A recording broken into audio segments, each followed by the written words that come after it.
लोकतंत्र में जनता ही सबसे बड़ी ताकत होती है। देश में 80 दिन के लोकतंत्र के महापर्व का समापन मंगलवार को चुनाव नतीजों के साथ ही हो जाएगा। ये नतीजे ही बताएंगे कि मतदाता अगले 5 साल के लिए किसके हाथों सत्ता की चाबी सौंपने जा रहे हैं। चुनाव मैदान में उतरे दल व नेता हार जीत के कितने ही दावे करें, जनता के मन में क्या है यह नतीजों से ही पता लगेगा। सही मायने में यह देश के अलग अलग हिस्सों में अलग अलग विचारधाराओं को लेकर चुनाव मैदान में उतरे उम्मीदवारों के सियासी भविष्य के फैसले का दिन है। 7 चरणों में अलग अलग भौगोलिक परिस्थितियों वाले देश में मतदान का बंदोबस्त करने के लिए चुनाव आयोग बधाई का पात्र है। वहीं देश की जनता को भी इस बात का श्रेय दिया जाना चाहिए कि उसने भीषण गर्मी के दौर में भी वोट के अपने अधिकार का इस्तेमाल किया। छिटपुट हिंसक घटनाओं को छोड़ दें तो देश भर में मतदान प्रक्रिया शांतिपूर्ण तरीके से हुई। इसके बावजूद यह खबर चौंकाने वाली है कि अकेले उत्तर प्रदेश और बिहार में 25 मतदान कर्मियों की लू के कारण मौत हो गई।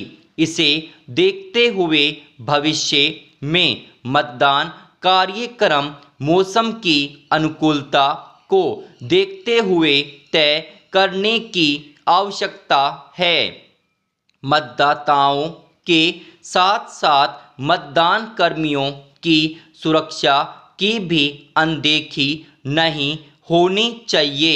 विषम भौगोलिक परिस्थितियों वाले देश में इतने बड़े पैमाने पर चरणबद्ध चुनाव कराने की मजबूरी हो सकती है, लेकिन चुनाव प्रक्रिया की लंबी अवधि को कम भी किया जाना चाहिए।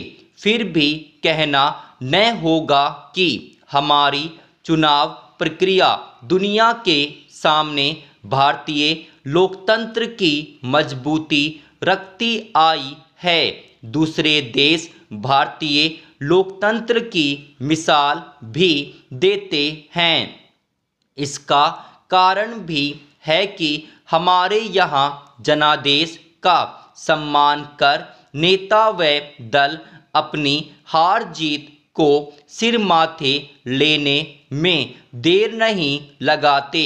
केंद्र व राज्यों में चुनावों के बाद लोकतांत्रिक तरीके से सत्ता का हस्तांतरण बिना किसी बाधा के होता रहा है। आपातकाल के दौर को छोड़ दें तो लोकतंत्र की इसी खूबसूरती को लेकर कहा जा सकता है कि लोकतंत्र भारत के लिए सिर्फ व्यवस्था ही नहीं बल्कि इसका स्वभाव बन गया है। जनता अपना फैसला सुना देगी।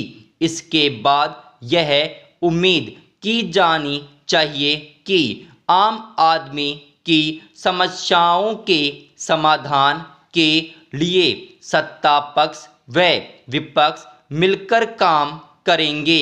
इसके लिए यह भी जरूरी है कि राजनीतिक दल आरोप प्रत्यारोपों के बजाय एक दूसरे से संवाद करने की आदत डालें।